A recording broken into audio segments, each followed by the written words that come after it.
ಚಿನ್ನವನ್ನು ಕೂಡ ಕಬ್ಬಿಣದ ಸುತ್ತಿಗೆಯಿಂದ ಹೊಡಿತಾರೆ. ಕಬ್ಬನ್ನು ಕೂಡ ಕಬ್ಬಿಣದ ಸುತ್ತಿಗೆಯಿಂದ ಹೊಡಿತಾರೆ. ಚಿನ್ನವನ್ನು ಕಬ್ಬಿಣದ ಸುತ್ತಿಗೆಯಿಂದ ಹೊಡಿಬೇಕಾದ್ರೆ ಆ ಕಬ್ಬಿಣ ಶಬ್ದ ಬರೋದಿಲ್ಲ. ಆದರೆ ಕಬ್ಬಿಣದ ಸುತ್ತಿಗೆಯಿಂದ ಹೊಡಿಬೇಕಾದ್ರೆ ಆ ಕಬ್ಬಿಣ ಶಬ್ದ ಬರುತ್ತೆ.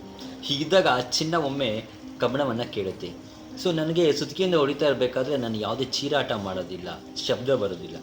ಯಾಕೆ ನಿನಗೆ ಕಬ್ಬಿಣದಿಂದ ಹೊಡಿಬೇಕಾದ್ರೆ ಅಷ್ಟೊಂದು ನೀನು ಶಬ್ದ ಮಾಡ್ತೀಯಲ್ಲ ಯಾಕೆ ಅಂದಾಗ ಕಬ್ಬಿಣ ಚಿನ್ನಕ್ಕೆ ಹೇಳುತ್ತೆ.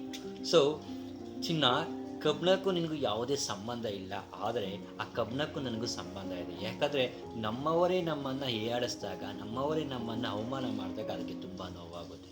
ಯಾಕಂದರೆ ಕಬ್ಬಿಣದಿಂದಲೇ ಹೊಡೆದಾಗ ಶಬ್ದ ಬಂದೇ ಬರುತ್ತೆ. ಯಾಕಂದರೆ ಯಾವಾಗ ನಮ್ಮವರಿಂದ ನಮಗೆ ನೋವಾಗುತ್ತೆ ಆಗ ತುಂಬ ದುಃಖ ಅಂತಕ್ಕಂಥದ್ದಾಗುತ್ತೆ.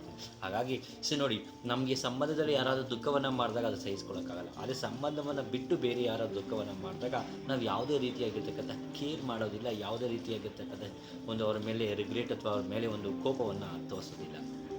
ಶ್ರೀಕೃಷ್ಣ ಪರಮಾತ್ಮನಿಗೆ ಪ್ರಿಯವಾದವುಗಳೆಂದರೆ ಪ್ರೇಮ ತುಂಬಿರುವ ಕಣ್ಣುಗಳು, ಶ್ರದ್ಧೆಯಿಂದ ಬಾಗಿರುವ ಶಿರ, ಸಹಾಯಕ್ಕೆ ಸದಾ ಸಿದ್ಧವಿರುವ ಕೈಗಳು, ಸನ್ಮಾರ್ಗದಲ್ಲಿ ನಡೆಯುವ ಕಾಲುಗಳು, ಸತ್ಯವನ್ನೇ ನುಡಿಯುವ ನಾಲಿಗೆ.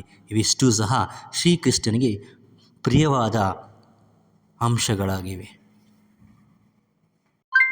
ಸ್ವಾಮಿ ವಿವೇಕಾನಂದರು ಒಂದು ಮಾತನ್ನು ಹೇಳಿದ್ದಾರೆ. ಅಹಂಕಾರವಿಲ್ಲದ ವ್ಯಕ್ತಿ ಯಾವ ಧರ್ಮಗ್ರಂಥವನ್ನು ಓದದೆ, ಯಾವ ಮಂದಿರಕ್ಕೂ ಹೋಗದೆ ಮೋಕ್ಷವನ್ನ ಪಡೆಯಬಹುದೆಂದು. ಯಾರಾದರೂ ನಿಮ್ಮ ಬಗ್ಗೆ ತಪ್ಪಾಗಿ ಕೆಟ್ಟದಾಗೆ ಹಿಂದೆ ಮಾತಾಡ್ತಾ ಇದ್ರೆ, ಬೈಕೊಳ್ತಾ ಇದ್ರೆ ಅದ್ರ ಬಗ್ಗೆ ತಲೆ ಕೆಡಿಸ್ಕೊಳ್ಬೇಡಿ. ಯಾಕೆ ಅಂದರೆ ಅದು ತಪ್ಪು ನಿಮ್ಮದಾಗಿರೋದಿಲ್ಲ. ಕೆಲವೊಮ್ಮೆ ತಪ್ಪು ನಿಮ್ಮದು ಆಗುತ್ತೆ. ಹೇಗೆ ಅಂತೀರಾ?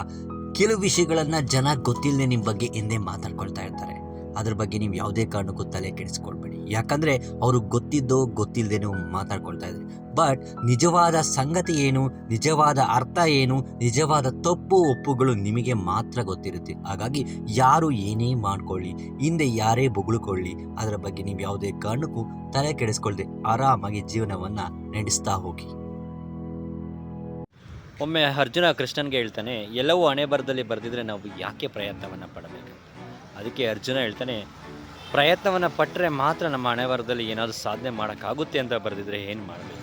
ಹಾಗಾಗಿ ಜೀವನದಲ್ಲಿ ನಾವು ಏನಾದರೂ ಪ್ರಯತ್ನವನ್ನು ಪಡಬೇಕು. ಹಣೆ ಬರೋಕ್ಕೆ ಎಲ್ಲವೂ ಹಣೆ ಯಾರು ಅನ್ನೋ ಹಾಗೆ ಹಣೆ ಬರದಲ್ಲಿ ಬರೆದಿರೋದು ಆಗ್ತಾ ಇರುತ್ತೆ. ಅಂದರೆ ಪ್ರಯತ್ನವನ್ನು ಪಟ್ಟರೆ ನಾವೇನಾದರೂ ಸಾಧನೆಯನ್ನು ಮಾಡ್ಬೋದು ಅಂತ ಹಣೆ ಬರದಲ್ಲಿ ಬರೆದಿರ್ಬೋದು. ಹಾಗಾಗಿ ಎಲ್ಲರೂ ಪ್ರಯತ್ನವನ್ನು ಪಡಬೇಕು.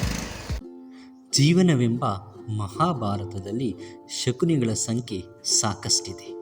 ನಮಗೆ ಬೇಕಾಗಿರುವುದು ಸೋಲಿನಲ್ಲಿಯೂ ಬಿಟ್ಟುಕೊಡದ ಕರ್ಣನಂತಹ ಸ್ನೇಹ, ಎಂಥ ಪರಿಸ್ಥಿತಿಯಲ್ಲಿಯೂ ಕೈ ಹಿಡಿದು ಗುರಿಯ ಕಡೆ ನಡೆಸಬಲ್ಲ ಕೃಷ್ಣನಂತಹ ಗುರು.